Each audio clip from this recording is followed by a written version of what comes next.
So, Lisa, I know you were absolutely devastated to have to pull out of the competition due to injury, but now that you're here, you got this official first UFC win. How does it feel? Do you feel that you can put everything that happened on the show behind you?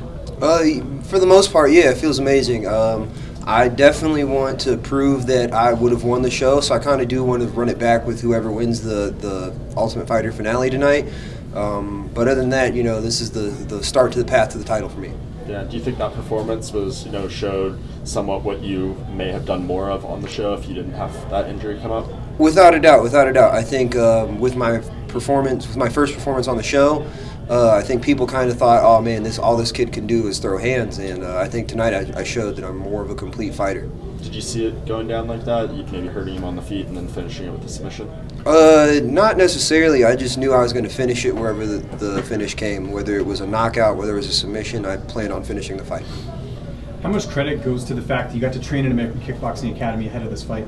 I give a lot of credit to the fact that I got to train there and all the coaches and training partners I had. I had a very, very great training camp. I got pushed harder than I think I've ever been pushed in my entire life training there.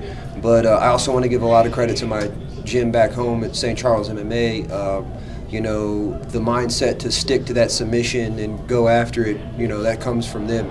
Yeah, and is the plan going forward to cross-train at American Kickboxing Academy, or what's the plan going forward for training camp? Still figuring that out, but yes, most likely I'm going to cross-train at American Kickboxing Academy. I love it there. They took me in like family, and I plan to keep going. And you were telling me that living in California kind of blends in with your personality. You kind of feel at home there. Oh, without a doubt. I love the West Coast, and I love that West Coast lifestyle. Absolutely. Was there anything about Richie that surprised you tonight, or you just sort of you kind of knew what you were going to expect? I'm not gonna lie. He was stronger than I thought he would be, and he hit a lot harder than I thought. Absolutely. And we know you want the winner of tonight's fight. When are you looking to fight? Is there like an ideal time when you want to get back in the cage? I'd love to fight, either November or December sometime. I want to take some time and get better. And I know people have been captivated by your personality and the nickname Violent Bob Ross, which I know sort of came from Flow Combat. Just tell for people who don't know, kind of talk about the origin of that nickname. Yeah, so it was my last fight before I got into the TUF house. I believe Flow Combat tweeted out a picture of me, and one of the fans was like, when did Bob Ross's son start fighting? And that kind of is how the nickname bloomed. And you talked about that fight. That was against Kobe Wall. That was a really tough fight to the point of where I know even after the fight you had to take some time off. How much credit do you think that like having that fight sort of benefited you in this debut and just having that experience? Oh, without a doubt. I feel as though, and not to take anything away from my fellow castmates, but I was one of the only guys on the show that had fought, two undefeated guys going into that. So I felt really confident. I felt as though I knew I belonged in there with anyone on the show and anyone of that caliber. And you're big for the weight class. You came in yesterday at 154. I've heard rumblings you might want to go down to featherweight. Is that true? Yes, sir. We're going to get a nutritionist and see, how easy that is. Because, if you watch the show, I weighed in at 153 for that fight. So if you make that move, do you want to fight the winner of tonight from the featherweight final or the lightweight final? No, I definitely want to fight the winner of the lightweight final. And between Juzan and Giannotti, how do you see that playing out? I can't lie. Not to take anything away from Mike. He's a great fighter. He's a great competitor. But I do see Joe taking it with a submission either in the first or second. Can you explain more about what happened with the flag and if you'll be able to use it going forward, the all-world flag? The UFC, I love the UFC and I love everything they've done for me. They just told me that they weren't able to verify all the countries within time that were on the flag, and that going forward they were going to make sure that they could, so that I could walk out with it. They have to verify the countries exist. I don't know, man. That's what they told me, and I'm going to do what they tell me. They're my employers now. So is that a Genki Sudo reference? It is. He is the first one and the most famous guy to use the flag, but it's not really anything to do with Genki Sudo. It's more about promoting unity among everybody on the planet. I love Genki Sudo. He's one of my role models coming up, along with like Anderson Silva and Israel Adesanya on there tonight. But I want to promote that positive message. I want to promote unity in a time when I feel as though we're being divided everywhere you turn.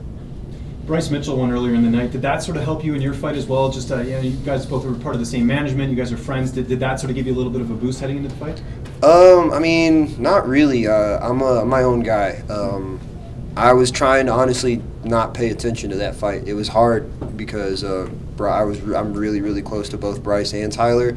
But at the end of the day, you know, I was getting ready while they were fighting. How are you celebrating tonight? I don't know, man. I'm just trying to take it all in right now. I don't know if celebrating is what I'm gonna be doing. Probably a nice cold beer and. I don't know. I just want to chill. It's been a long camp, long road to get here. I just want to go sit down and kind of take it all in. What'd you make of the Max Holloway situation, having to pull out with concussion-like symptoms?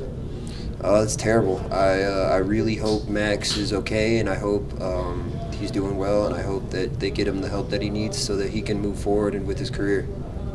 This might be a silly question, but every fighter that comes back here, they generally wear just their Reebok fight kits. You chose to dress up. Is there a reason for that? Nah, man, I just wanted to look good. Just make sure you look good on camera? Yeah, you know, it's my UFC debut, first time in front of y'all. I figure I could, you know, do something a little different. Is that a fist pick? That is a fist pick, but it's also got the peace sign in it. Oh my. Oh my, that's great. When you were fighting, did you see the giant heads of you in the audience? I did. I did. It's that's one of the things, man. I can't thank the fans enough. They've been quite literally amazing. I never really thought I'd get to a point where I could say I had fans, but to have fans that dedicated and that enthusiastic, it's just it's overwhelming. You know, there's literally no words for it. Wait, were those just random people? You didn't know them? Yeah, they're just random people. I don't know them. Like, literally, the guy messaged me on Facebook about a week ago and was like, dude, I've got these heads, these cutouts of your head made up. I'm going to be at the fights. And I was like, that's fucking incredible. I saw you the other day down in the casino and you were taking pictures of the fans. How many times have you been stopped since you've been here? I mean, you're easy to recognize? Literally cannot come up with a number. It's been insane. Like, I wish the fans knew how much like it means to me when they come up to me and ask like, can I take a picture? Because like to me, I'm like, yeah, dude. Why would you want to take a picture with me? I'm just some normal guy. But hey, if it makes their day, it's making my day that much more. Why do you think the fans have identified with you so much? Really, I have no clue, man. You know, I couldn't put anything on it. You know, I'm just me. I don't know. Maybe they just like me. Maybe like the hair. I would say it's probably the hair. Or the message about unity and. I mean, yeah, it could be that. But to me, it's not really about gaining fans. It's about promoting that message.